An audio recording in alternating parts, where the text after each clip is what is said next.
they hand a piece of paper to my father. They go, Mr. Drake, this is what it's going to cost to send your son to Syracuse for 4 years. He looks at me, he goes, I wouldn't sign that. I feel like 10 minutes ago, you and I were in Canton, Ohio, having some adult beverages and drafting in the Kings Classic. And now it's like pushing for the playoffs. Make sure you have handcuffs. Yeah. And it's just, it goes by so fast when you're in this content grind, because Thursday night becomes the weekend, becomes Monday night recaps, waiver wire. Yeah. It never ends. Yeah, no, it's true. I mean, I like feel like it was yesterday that because we did the Kings Classic. We do it on Saturday. You know, you host one of the drafts typically, right? Mm-hmm. So I think you hosted the auction this year, right? So you were on SiriusXM for that, and then you drafted the snake, right? Yeah, so I have a partner in the league, Ryan Hallam and Kevin Tompkins from Fighting Chance Fantasy. So I let those guys do the auction. I take care of the snake, which I love the auction. Yeah. Listen, one of my best friends is Drew Davenport. I gotta give love to the auction guys, but if I have the opportunity to do radio, I'm going to do radio because it's my first love, and you don't get that opportunity very often. So I pass up the league to get on the air and stroke my ego for 2 hours. Yeah, no, I feel you. And so, you know, you sit there and you kind of analyze the draft as it's going on. You know, I've talked about the Kings Classic on here as guests. You know, I had Jim Coventry on a couple weeks ago and such, and we chatted about it. But then the next day, which is the actual expo, you know, at the Hall of Fame, you guys are still doing the SiriusXM thing. And you and I hopped on for about 15 minutes with you and Bob Harris at one point. Maybe it was only like 5 to 10. But I remember like talking about my draft, because my snake draft, because I drafted Chris McCaffrey like 7th overall or something. And we were kind of discussing that, but it literally feels like that was like last week. It's crazy. It is. It goes by so fast. That whole expo weekend goes by in a blink. I look forward to it all year long, and then it's just up and gone, and I'm already driving back to Syracuse from Canton, Ohio. But that's fantasy football season, and if you don't stay on top of it, if you don't hustle on the waiver wire and making trades, it can get away from you quickly. Yeah. And all of a sudden you're staring at a team that has no chance of making the playoffs, and you're frustrated and you stop listening to content. Don't stop listening to this, please, folks. Yeah, but, please keep listening, please. Yeah, but we see that all year long is once people kind of get out of it, they throw their hands up in the air and they're like, forget about it. I'm done. It's over with. But you can fight till the end in fantasy football. Too many people give up way too early. Like, you can win out. It happens. Yeah. And there's teams that were really good in your league that are now terrible. And there's teams that were terrible in your league that are really good now. And yeah, it can happen. It can happen super fast. There's always things shifting and moving. By the way, I got to throw this out there. How great is it that a Pitt guy and someone in Syracuse can have this discussion cordially and you know, just have a good time on an hour-long podcast? Oh, well, I mean, we're definitely not talking football. Someone here in Syracuse. Our season never really got started here in Syracuse, but we're on to basketball. We're on to basketball, and about halfway through that season, we'll be on to lacrosse. Yeah. So that's how it goes here. How is Pitt doing this year?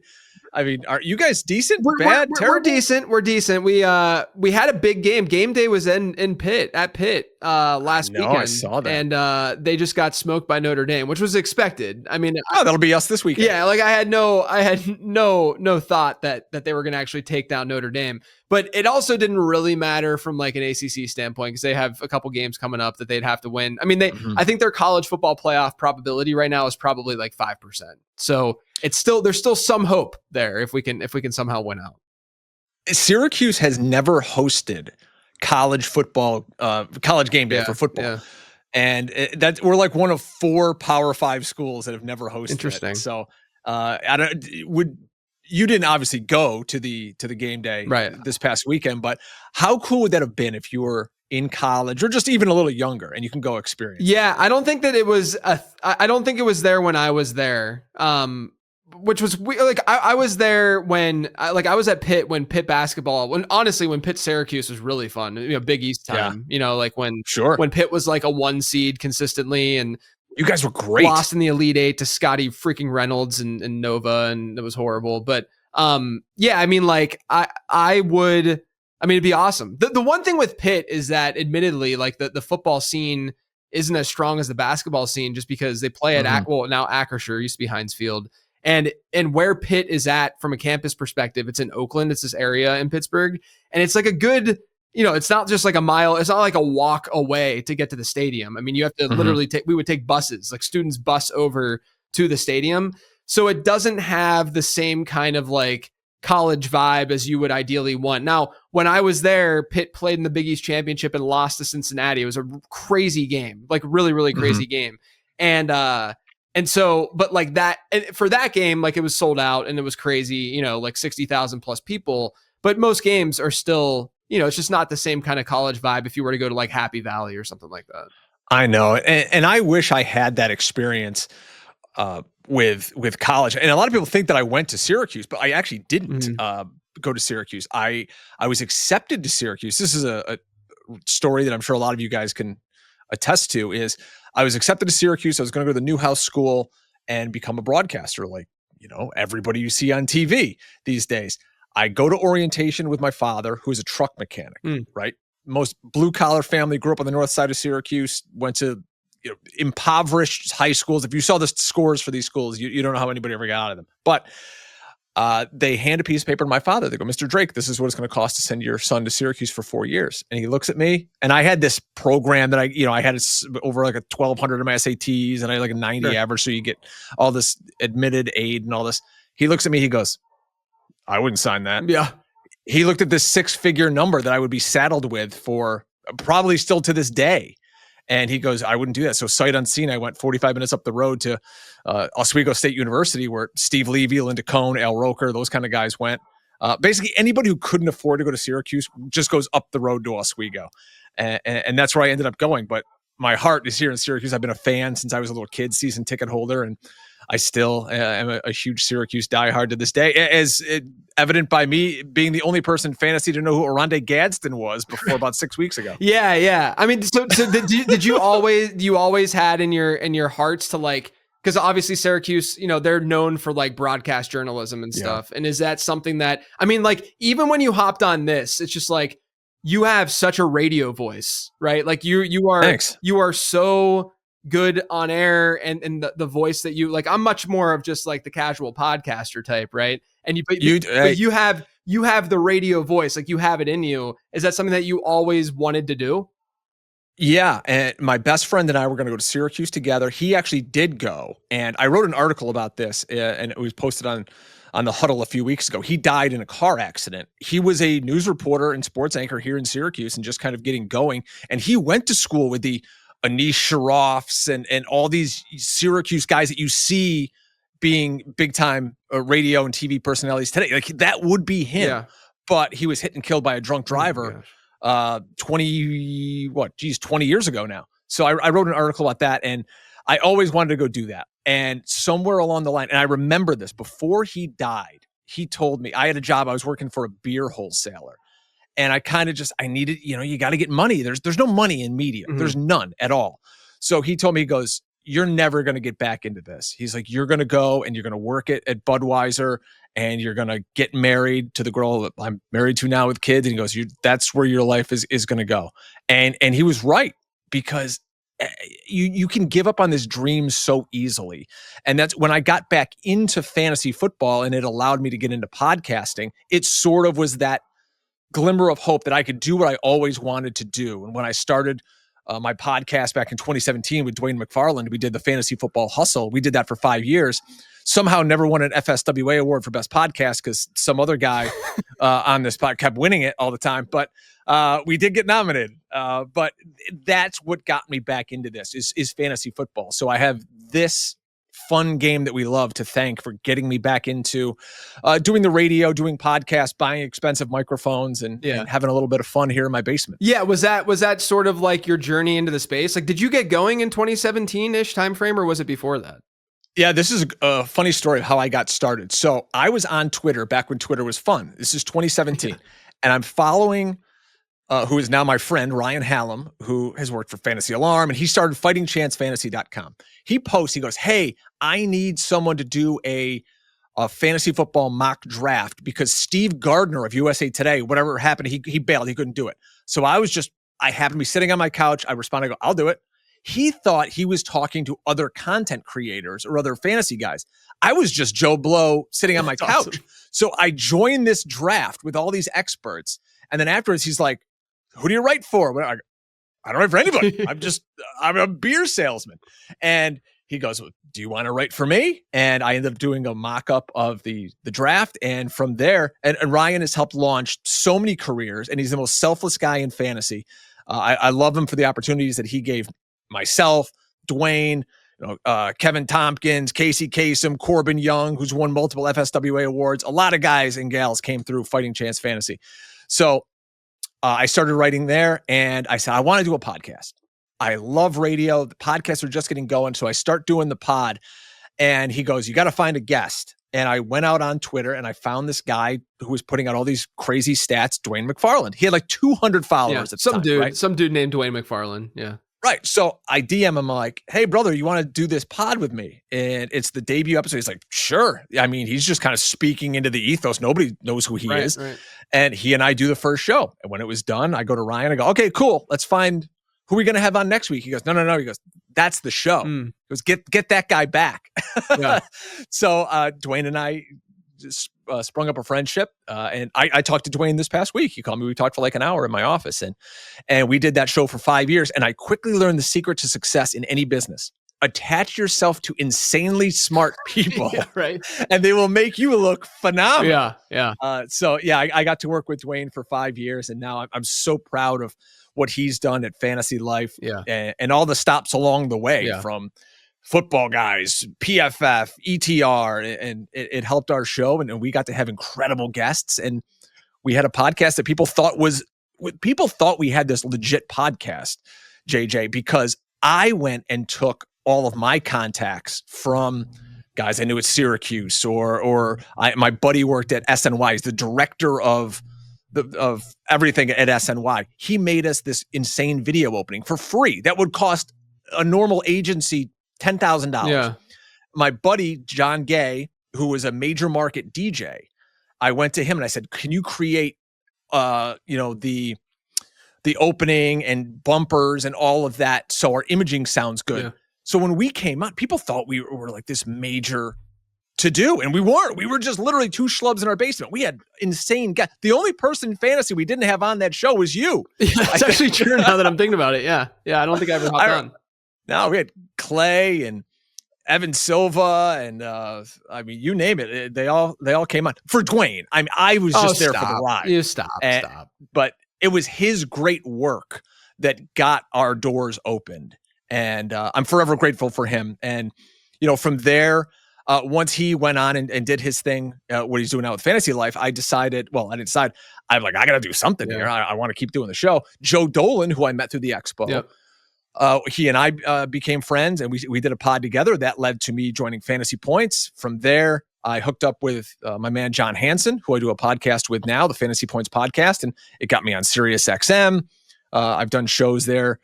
I did the morning show last year, which was a dream come true. And I did a show with Andrew Erickson from PFF for a while, and it's a blast for a kid who never thought he would get back into radio to say to folks, I'm going to do the morning show on a nationwide broadcast on Sirius XM was incredible. And it only lasted a year. I have a 9-to-5 job, so it just kind of doesn't really work with what I'm doing right now, but it's amazing. And I have nothing but the friendships I made in fantasy football from going to the expo, from being a friend on Twitter, and just kind of never saying no to things. Yeah. I guess that worked out. Yeah. That's awesome, man. It's honestly, it's an encouraging story for anyone who's like in a position where they have that 9-to-5 and they just want to kind of do something that they're passionate about. And like, clearly you have that passion for, like, you're one of the rare breeds though, that it's not just fantasy analysis that passion's coming from. It's also just the medium that you're able to talk through. And that's so important, because I'm telling you, when I do radio hits and cause I've done tons of them in my lifetime. It's just there, when you're doing all, cause I've done TV, I've done radio, I've done podcasts, I've done, whatever the case may be. And every single time I go on, like, I know what I enjoy doing most, which is this kind of medium. And you have to have a certain mindset when you go on radio, or when you're doing, even when you and I are chatting with Bob, at the expo, and you have constantly people in your ear and stuff like that. And you're like, okay, we have 30 seconds. We got to wrap this up, etc.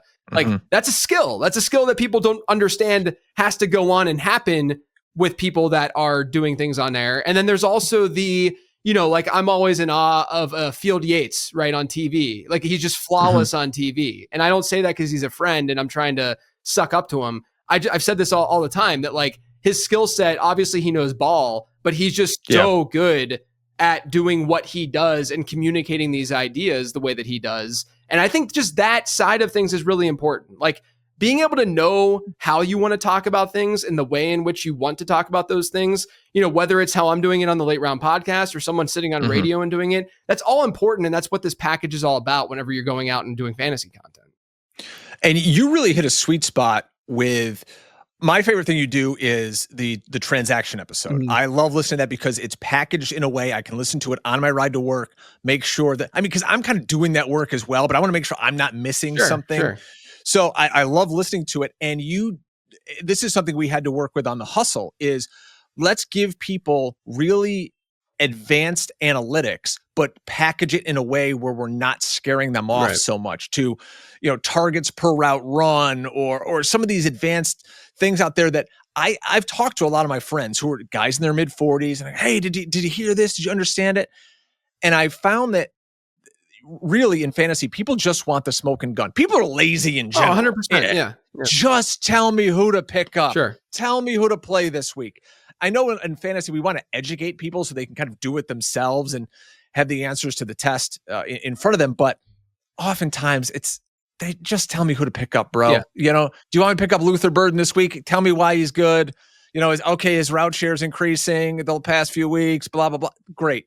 But I think sometimes we can get too lost in the data and analytics world in fantasy. So I appreciate what you do of trying to keep it simple while also telling people, well, this is why I came to this conclusion because of the numbers behind it. No, I appreciate that. And it's true. There's always going to be a subset of people that get angry at me even where they're like, I don't need to read a 200-page draft guide when I just want you to give me your rankings. And it's like, all right. Yeah. If you just want my rankings, then just go to the Patreon or whatever, do whatever you want if you want that. But, like if you really want to dig in and like love this game on a deeper level and like find this hobby and, like as corny as that sounds and as silly as that sounds to like love that game on a deeper level, it's a hobby. It's no different than like really getting into a video game or like really getting into movies or something. It's a hobby that we all love. And if you want to dig in and like get better and there's a payoff at the end, realistically, something that you don't necessarily get in some of these other hobbies and such, there are avenues to learn too. It's important to kind of have that balance between the two. And I tell people all the time, and I wrote some articles. One of them actually, I think, got nominated for an FSWA award. It was about content creators against engagement farmers, because you see a lot of that in social media and Twitter, especially when Twitter was kind of a big deal. It's not really anymore, but the folks who engage just to engage and kind of game the system. And here's the thread bros.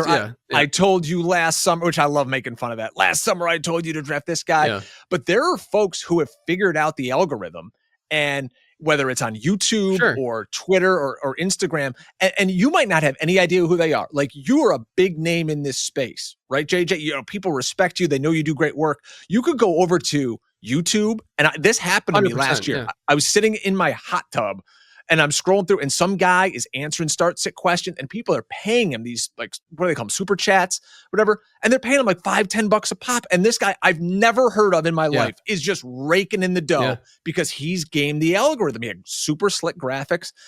So I've always told people, you can do fantasy football content. You can be great at it.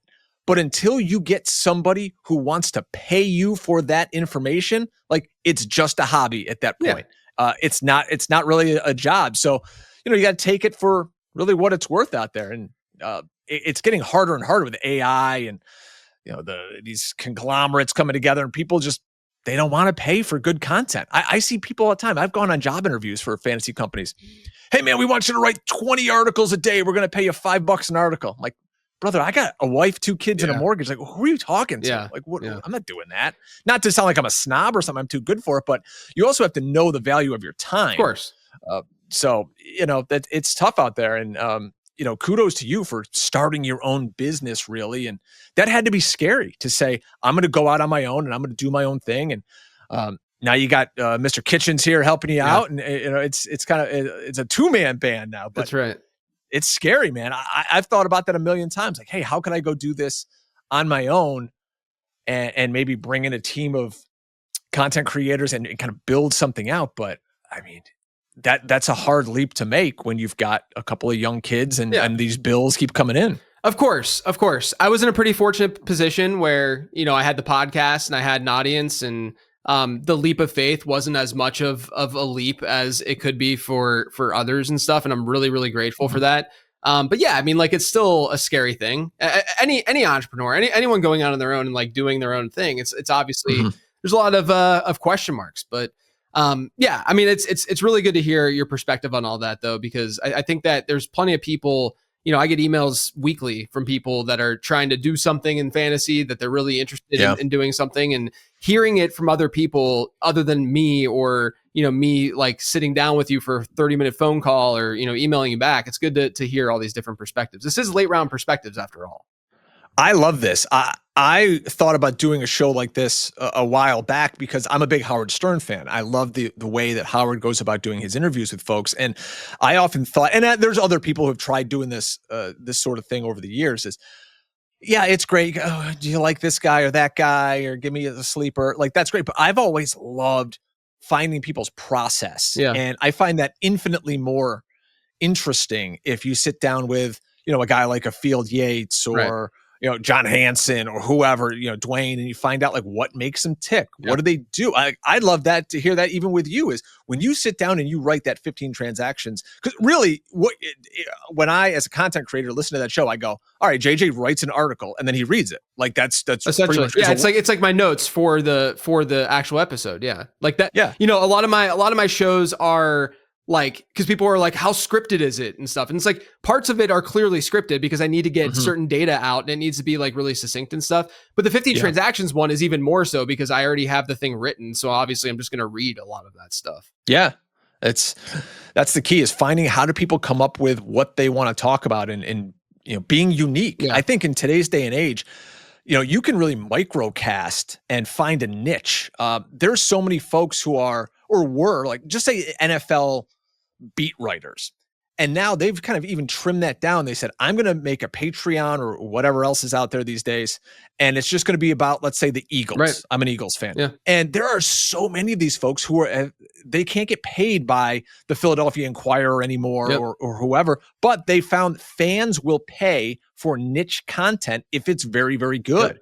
And same is true for fantasy football. And it could be true for anything. You could be into chess or hunting. Who knows? If you're that, narrow casting to an audience, you can make money in it. And I think that's where I've failed over the years, is trying to be kind of, you can be kind of everything to everyone, is just like generic host guy. And I've been pigeonholed as that, and people go, oh, you're great, but you're just a host. And I see there's so many talented guys. Like, I love my guy Paul Kelly. I love Mike Dempsey on Sirius XM. And these guys are phenomenal hosts who I don't think get enough credit for their own content or their own takes, because they're so good at setting up someone else to get what they want out of it. It's not hard. You set guys up. It's like being a softball pitcher. You're just tee up. You know what these guys want to do, and hit it out of the park. When Dwayne and I would do our show, sometimes people send, like, we have a show sheet. Like, you sent over, hey, we can talk about X, Y, and Z. Dwayne and I never once had a show sheet. I would text him, hey, we're going to record at 7:00 tonight. Cool. I knew he was going to be so prepared that, and it's the same thing with John Hansen. We do our show on Sunday night. We recap all the games. I know they're so prepared. I can tee them up. Like, I know where their head's going to go and what they're good at covering. And I'm not going to lead them down a path to something that they don't want to talk about.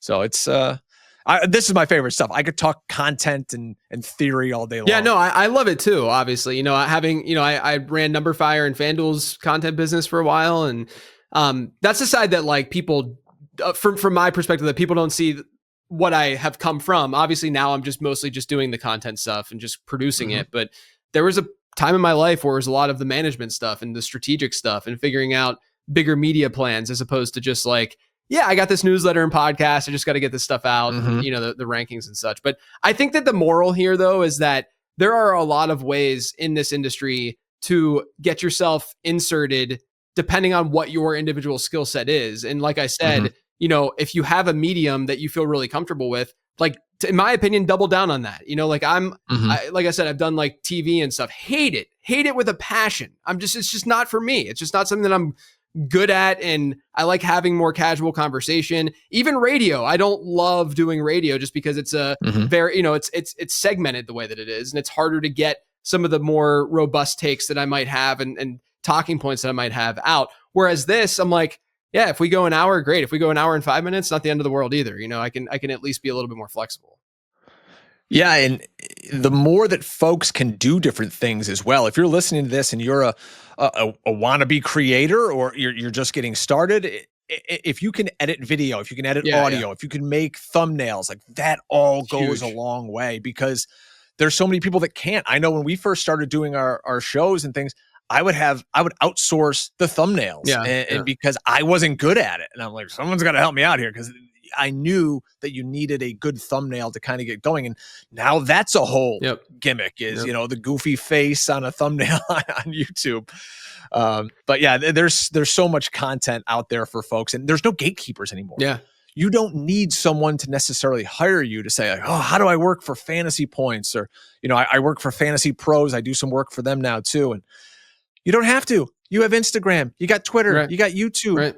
You can start a YouTube channel tomorrow, and all of a sudden you can become the next big thing if you're just consistent and good at it. And don't let anybody tell you no. You got to fail. I listen to so many David Goggins motivational speeches, and it's just about failure. You got to keep trying and failing, because the worst thing you can do is just not try, not get off the couch. So to anybody out there who wants to try to become the next JJ, or on a much, much lower level, the next Brian Drake, you got to just get off the couch. It's advice to myself, really. Right. Yeah, totally. Kind of what I'm trying to hype myself up in the mirror. No, totally. All right, let's talk a little fantasy, little like strategy and just like high level takeaways from what's gone on this year. So obviously hindsight's in our favor right now. It's week 12. We've seen a lot of football this year, but what's something that you look back and you think fantasy managers just did wrong this year during draft time? Like it could just be like they went after late round quarterbacks and they shouldn't have, or they did elite tight end and they shouldn't have. Like what's your takeaway, and what do you think that people might take into 2026 as a result?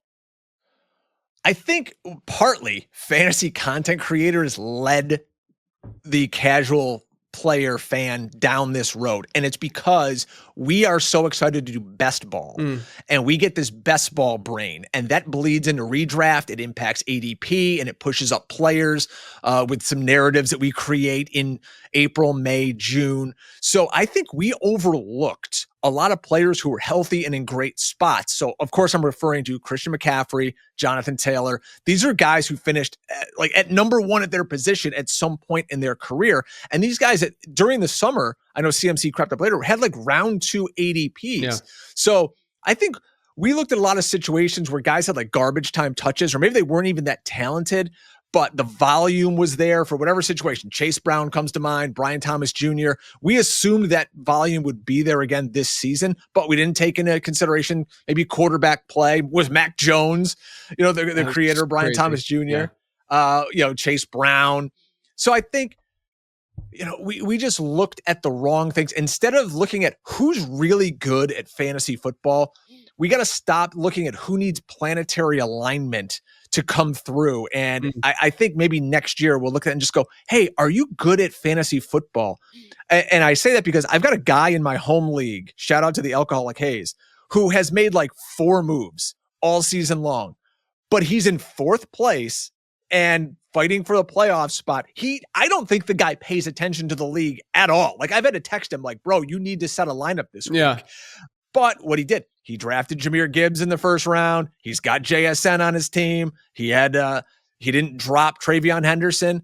So all of a sudden, he just drafted good players. Yeah. And he hasn't dropped them at all. So I think that's what we have to overlook, is trying to wish cast ourselves into who the next big name is going to be. Just draft good players, man. Yeah, it's really easy to get carried away with certain narratives with especially younger players, and I'm guilty of it too. I mean, I think there's a balance, of course, because we're going to see, rookies and players who haven't broken out yet break out, right? It's going to happen. And, if you look at how low the odds are of veterans doing well in the double digit rounds, then you might as well just go after rookies, et cetera. That kind of notion.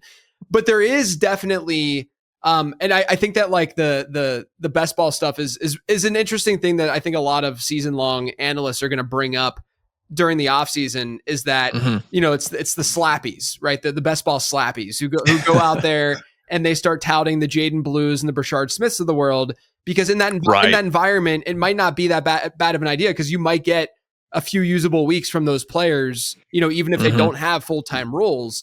But when you're looking at a managed season long league, how reliable are those guys truly going to be, right? Like what is the true ceiling there? And maybe like I'm just using those guys as examples. Maybe they're not the best examples of in the world, but I'm guilty of it too. Like there are these ebbs and flows during draft season, and I noticed that this year, especially with my draft guide, when I would add and remove players from like my players to target and avoids list and stuff, and it's like, how am I feeling in that moment? Am I, I remember I added at one point Elijah Arroyo to the mix, right? Like back in late July or something. And then I'm like, looking back, I'm like, I didn't really need it. Like no one lost their league because of that. It doesn't matter. It's a last round pick. It's just not a big deal if you went that route, if you just threw that dart. And even in the blurb, I talked about how like we would have some idea of his usage after like week 1. But, it's still one of those situations where it's like, we do need to realize and think about more deeply how this game is actually being played. And it's that in 99% of leagues, you don't even need to show your hand with Elijah Arroyo. You just need to know in the back of your head that he exists and he might be a talented player, that later in the season, you be ahead of things when things start to trend in his direction, if things start to trend in his direction. I'll tell you one player who I got in a fight on Twitter with folks with, and it was Brashard Smith. Yeah. Because people were saying like, oh, he's running routes in camp. Like, you got to watch. He's going to be the next Jerick McKinnon. And I said, I'm like, no, he's not. They've got 3 backs there. Like, they're never going to use this kid. He can't run the football. Like, you're doing your readers or listeners a disservice telling them in a redraft form. Now, if Dynasty best ball, great. Go shoot the moon with Brashard Smith. You can't tell folks in a redraft league to go draft Brashard Smith, because it's not going to like, you need so many things to align. And they almost have, with Pacheco going down and Kareem Hunt's kind of Kareem Hunt, and they're looking for some playmakers on that running game, and he still can't be usable for fantasy. So that's one of the names that just popped. Yeah, no, I think like, again, like we've like and I'm thinking about myself because I can only speak for myself. But when I'm thinking about players to target and like late round dart throws to throw, I need to, and this is something I'm definitely gonna be changing in the draft guide next year.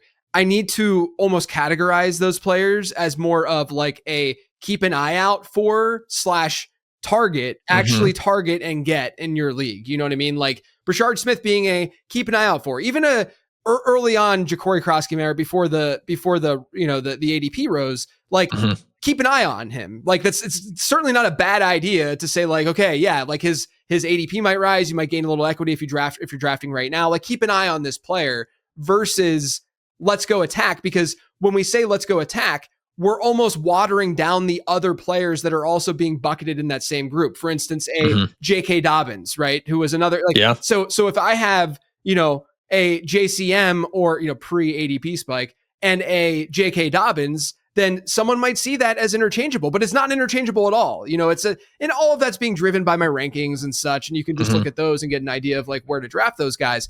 But I do think that like having that kind of contextual stuff and that kind of nuance is very, very important when we're discussing, who we should be targeting and not targeting. There's so many folks out there, and I consider a lot of my friends, that's the target audience for me. I look at my friends, I'm 45 years old, and my buddies who are all, they're middle-aged, they got wife, kids, life's happening, they love playing fantasy football, but it's not, their whole life. They're not like a DFS degenerate, and that's great if you have that, but I think a lot of content, at least what I do, is geared towards your casual home league player. These guys have no idea who Brashard Smith is. Yeah, of course. They don't know who some of these folks are. So when they hear some of these names, that's why it's good to say, just keep it in the back of your mind. Right. You don't have to necessarily go target this player, but because they're not following college football. They're not watching, the Big 12. Yeah, those guys are going to get drafted. Like Brashard Smith's not getting drafted in a normal league. He's just not. Like he wasn't drafted in he was. I mean, I drafted him in the Kings Classic leagues because the Kings Classic leagues are absurd. Like they're 14 teams. Yeah, 14 teams, really deep rosters and stuff. Like our waiver wire. Like I remember a few weeks ago getting excited that I got Devon Vele for like $3 off the waiver wire, and I don't care about Devon Vele in most instances, although he now is like more of the clear-cut wide receiver too in New Orleans. Brother, I dropped $40 on Tez Johnson and did a backflip. Yeah. I spent all my fab because I lost Mike Evans. I'm like, oh my God, I got to do something here. Because there's a relegation factor in the Kings Club. People don't realize that, but there is. So my team, slowly we're coming on.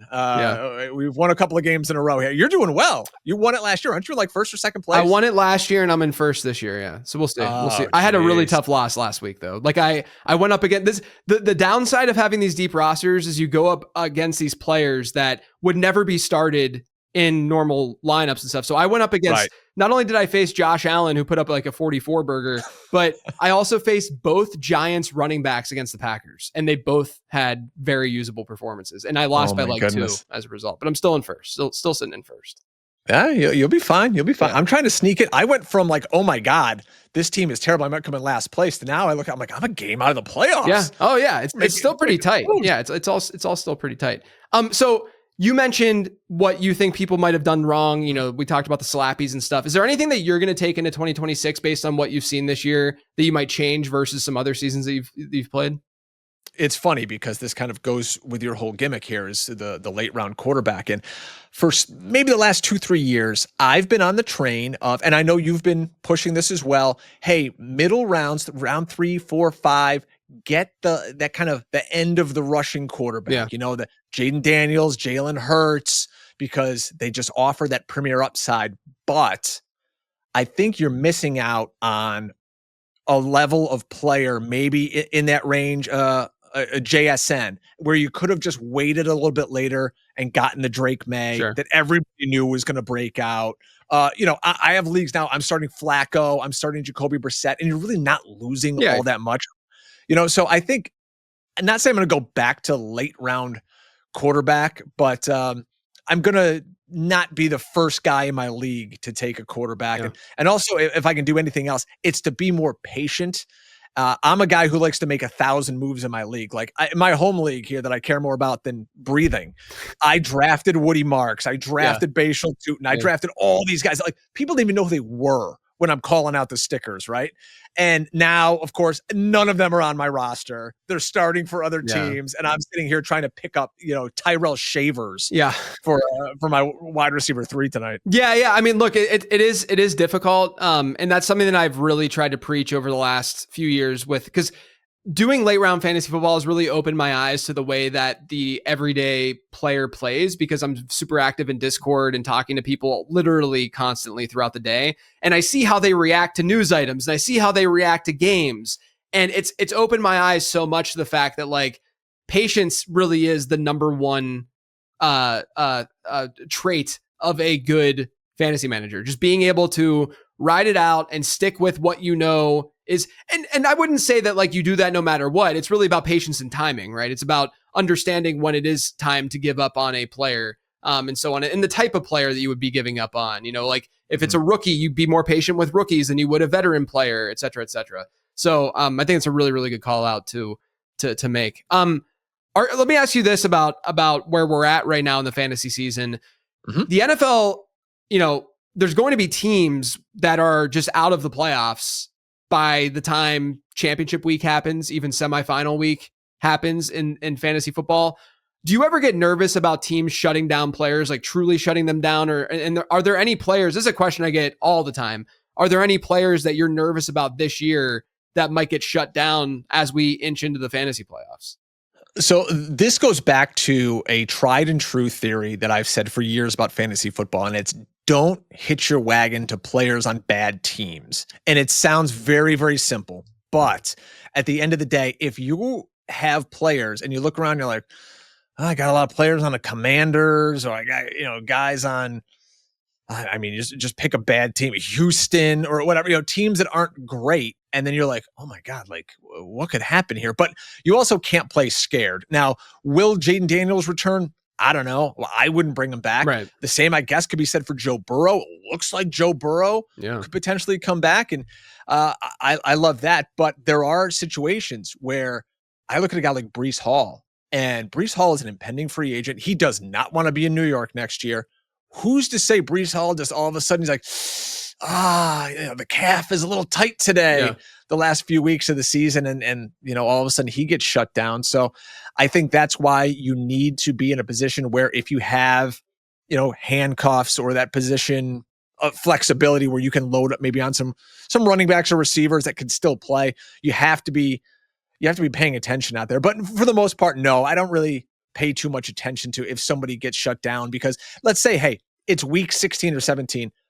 If you're in a good league with a good commissioner, you should be the only team or two still being able to pick up players off the waiver wire. So you should have options available to you at that point. Like if you're in a league and like the guy in the toilet bowl can pick up players, like that's ridiculous. That rule has to get changed because you're not helping anybody there. Where the guy playing for 12th place is adding the hot waiver wire running back of the week. That's nonsense. Yeah, no, I think that it's one of those like topics that gets overinflated, because if you think back, like how often does that really, maybe it happens once a year, like maybe, my only hesitation is like when a player is on a bad team and is already hurt. Like one player who comes to mind is like Garrett Wilson, right? Oh, where I'm like, is there really a benefit to Garrett Wilson? Like, obviously, the other thing too is that like people have to always remember these guys are professionals. Like this is their job, and they want to play because they're football players. This is what they do.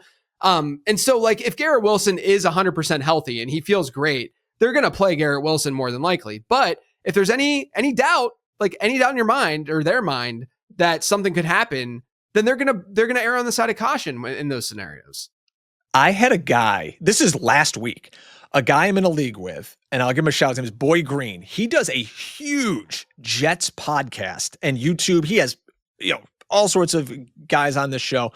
He is as plugged into the Jets as anybody. He sends me a trade where I would get Garrett Wilson. He goes, hey, listen, you can stick him on your team for the playoffs. You got a secret weapon here. And I'm like, wait a minute. If you're selling Garrett Wilson to me, that the antenna has gone up here. So that's a great point. But again, it goes back to if your trade deadline is this week, don't tie yourself to players on really bad teams. If you've got guys on the Falcons aren't going anywhere with Kirk Cousins. I would be looking to sell whoever I could to get any value from if they were on the Atlanta Falcons right now. All right, let's play this game that I've been doing where we do this player or this player rest of season. And we're going to do George Pickens, who is, I think he just came out. I think that was the best game of his career. What he just did on Monday night. He just looked like he was just a monster in that game. But we'll play George Pickens versus X player rest of season, and we'll kind of go through the logic and stuff like that. So we'll start George Pickens versus Ladd McConkey. What's great is I actually traded for George Pickens this year, and he's crushing it again in my big league of record here. He's the guy's wide receiver 4. He's crushing he has of his last 7 games, only 2 of them under 9 targets. So I look at Ladd McConkey. Here's the problem with Ladd McConkey. Like this week he's on bye. So I don't love the fact that their offensive line is terrible. You want to talk about a team pulling a guy. What happens if Justin Herbert gets hurt? They're just get sick of him getting beat up. So I would rather have George Pickens there because I think that the Cowboys are going to be in a situation where they want to throw the football more, less mouths to feed. McConkey still has Gadsden and they still have QJ, and heaven forbid they get Omari and Hampton back and he can run the football a little bit. So maybe they use Hampton to take pressure off of Herbert getting his brains beaten in. So I'm going to take Pickens. Yeah, I'm with you. How about Rome Odunze versus Pickens? Oh God, I don't want anybody on the Bears. It's an offense that spreads the ball around to 58 guys and none of them ever come through. No thanks. All right, how about this one's kind of interesting. Now they're on bye this week, so that could be a tiebreaker, what have you. But Jalen Waddle versus George Pickens. You know who one of my other receivers on that team is? I'm assuming it's Waddle. I talked about Jalen Waddle. Listen, Jalen Waddle has a great schedule down the stretch where I think he can come through. He's on bye right now, like you said. To be honest, I think it's a coin flip. I would lean towards Pickens because I think he has a better quarterback. And I mean, but you look at games here down the line with Cincinnati and Tampa. Yeah. The only thing that's, I mean, does Pittsburgh scare you at all? I mean, he's got the Jets, the Saints. So it's great. If you have Waddle, it's unbelievable. And you do a great job of talking about, fantasy adjusted schedule and all that kind of good stuff. I think I'm still going to go Pickens. Yeah, I think I should have had my rest of season rankings up while I was doing this, but I think I had Pickens too. All right, here's now we're going to go. I've been only doing position by position, not only just with you over the last 3 guys, but with other guests too. But I think it's kind of interesting to get like other positions involved because that's usually how people are trading too, because you're trying to help multiple teams. George Pickens versus Bucky Irving. And right now we're recording this on Thursday. We've gotten very little news this week about Irving, aside from the fact that he's just kind of at practice, but there's not like a full participant kind of situation going on here. Yeah, and it's funny. I hate to keep bringing up this random team that nobody cares about, but Bucky Irving's on that team as well. He came over to me in the trade with George Pickens because I love the playoff schedule. Yes, it's great. And listen, if you can get this Tampa team with a Bucky Irving at full strength where he is the 3-down back and he's catching the ball out of the backfield. And, I mean, look at some of these games. They've got Miami in championship week. You've got Carolina, Atlanta, and their hot and cold defense. I mean, this is a great, great opportunity. And I'm going to lean Bucky Irving here just because to me, it's hard to, I know it's harder to find an elite wide receiver on the waiver wire, but a difference-making running back to your team can really put you over the top. And if you can get a 25-point outburst from Bucky Irving over, I mean, whoever you might be starting this week at that position, if you drafted Bucky Irving, he's probably your RB1 and he's been sitting on your bench doing nothing for you. Yeah. So I hope you're still playoff relevant at this point. But what about you? Who would you take in that situation? I think I had, again, I should have had my rankings. I can pull them up right now. I'm pretty sure I had Pickens ahead. But it's interesting because I do. I have him 2 spots ahead, and I had him 1 spot ahead of Waddle. So this is all in the same group. The main reason for that is just the ambiguity. But I think that with Bucky Irving, if you're a team that is not in the playoffs, you might have to sell right now to just get something in this short term because we have no idea when he's going to come back. But if you're in the playoffs, if you have a first round bye, if you're like locked in, I had a team like that, and I traded for Bucky Irving last week with essentially bench assets. There's nothing better than having Bucky Irving sitting on your bench and not even needing him, because again, that schedule's amazing. His peripherals were unbelievable the first 4 weeks of the season. I do think when he comes back, we're going to see a little bit more of a split, probably with like Sean Tucker, speak of Syracuse. Syracuse guy. Nobody talked up Sean Tucker more than me. Yeah, no, I love. Oh my gosh, I'm such a Sean Tucker stan. I'm so excited about it. But he's going to be somebody's starting running back next year. He's a restricted free agent. His 3rd round. I don't know. They're not going to tender him. I mean, there's no point. But he should be a starting running back. Yeah, very very real chance next season. Yeah, he's a good player. Very good player. And so the only downside with Tucker is that they'll often just use because Rachaad White, he has his flaws, but he is a decent pass catcher, and so they'll use him more in that role. And then Tucker, I think though this week could easily see a 70% running back rush share, and no one should flinch just based on what we saw last week and the way things are trending. But when Bucky Irving's back, I wouldn't, Irving had like a 75% running back rush share earlier this year per game before he got hurt, over like a 15% target share. You got to just hope, I think, that the target share kind of remains the same because that's going to really give him that floor and that sustainability.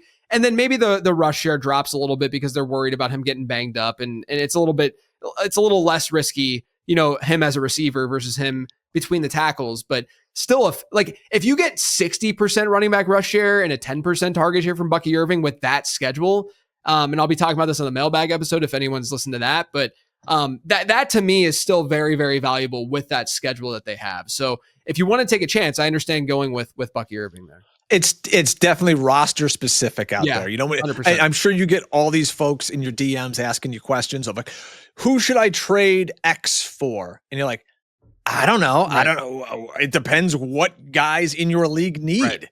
Right. Who should I trade Deebo Samuel for? Like, I don't know, bag of potato chips. What do you want me to tell you? I don't know what the other team's needs. Yeah. How about Ashton Genty versus George Pickens? You know who I traded to get Bucky Irving earlier in the year on that team? I'm assuming Ashton Genty. You got it. Oh, did I love that? God, that's the best. Ashton Genty. I mean, This team is so bad. It's really bad in Las Vegas. I mean, you're talking about a guy last week, JJ, he had 6 rushing attempts. Now he's making it up a little bit with getting 8 targets, but that's not going to happen every week. I'm going to take George Pickens every day and twice on Sunday over Ashton Genty. I would take him over Brock Bowers probably at this point. I don't want anything to do with that. I'm scared out of my mind about Ashton Genty because of the situation they're in and their schedule. The schedule's terrible. Brutal. Yeah. I mean, it could just really it could be really bad down the stretch. Yeah. I would trade him. The problem is, what are you going to get for him at this point? You can't really do anything about it at this point. No. Yeah. It's like folks out there trying to trade AJ Brown. What are you going to get out of AJ Brown? Like, who's dealing you anything of value for him? Yeah. How about Justin Jefferson versus George Pickens?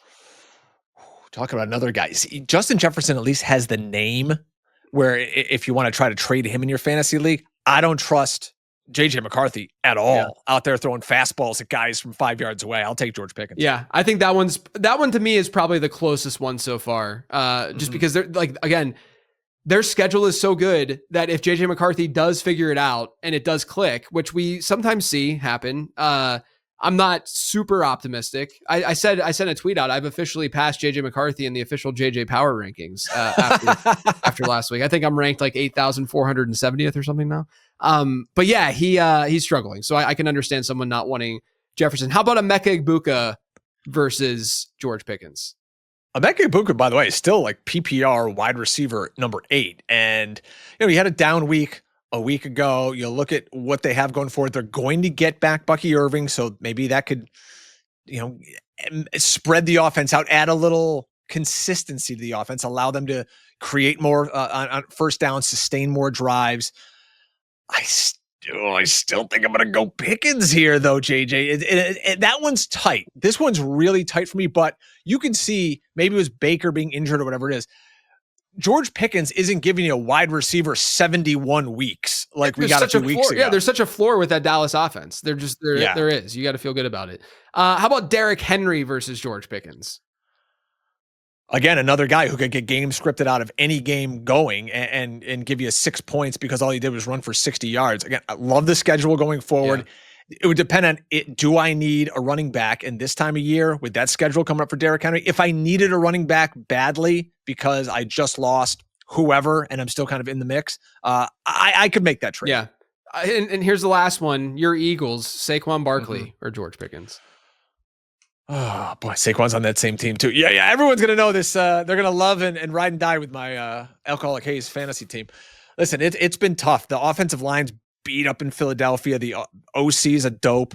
And it's crazy. I mean, you've got like 3 top 12 weeks on the season out of Saquon Barkley.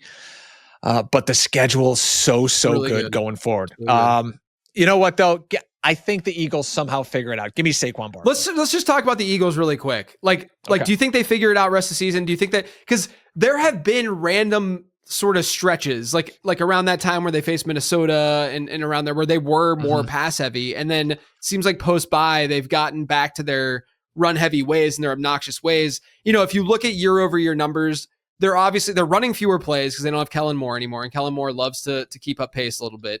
There's less, it's all by just a little bit, but it's enough to all add up. But there's less play action. There's fewer RPOs. There's all of these things, less motion at the line. There's all these things that are a slight dip year over year, but it's adding up. And then you kind of look at the passing charts that like Next Gen Stats offers up, and you see there's just nothing going on like in the middle of the field. AJ Brown is very much stapled to the perimeter, and we're just not seeing much going on, much creativity at all.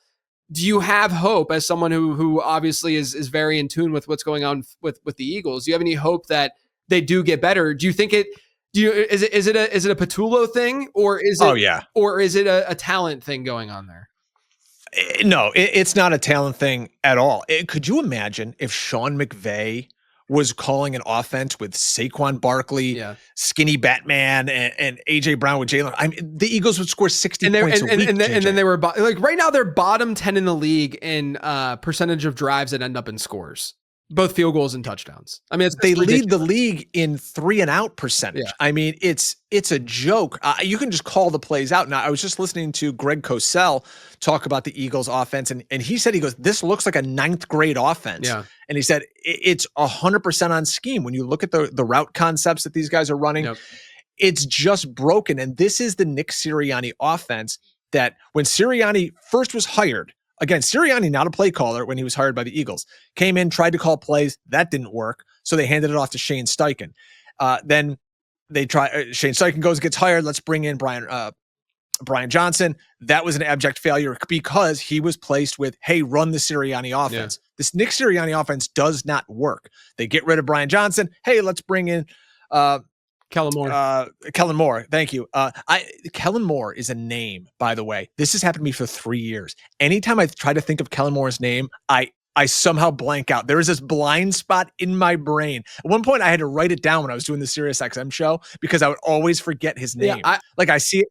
See his. I'm like, what is this guy's name? My brain goes to Hayden Winks because they look the exact same. It's his 100% his doppelganger. I'd let Hayden Winks call plays over. 100%. Over Kevin Patullo at this point. But yeah, but here's the thing with the Eagles. They have a top 10 rest of season schedule. I was looking at Fantasy Pros because I did a video for Fantasy Pros that you'll see sometime tonight or tomorrow about buying the Eagles rest of season.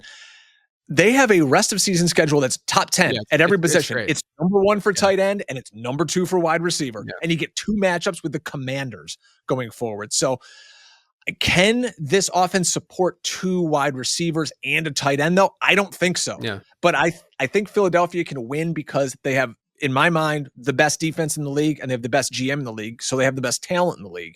And they just out-talent you and make just enough plays on offense to beat you. But once you get into the playoffs, they need home field advantage because I don't want to go to Detroit. I don't want to go to SoFi. Yeah. Bring those teams out to Philly, though, and I think the Eagles have a great chance of getting back to the Super Bowl. Okay, I think one of the biggest storylines, if not the biggest storyline right now in fantasy, is the New England backfield. So I want to rapid fire go through some players with TreVeyon Henderson and do the same thing. TreVeyon or these guys rest of season. TreVeyon or Zay Flowers rest of season. Nobody craps on Zay Flowers in fantasy more than I do, and probably for no reason. He's fine. He's fine. He's the definition. But he's not great. Give me Henderson though all day. How about Quinshon Judkins or TreVeyon Henderson? I would drop Judkins if it meant I could have TreVeyon Henderson. Okay.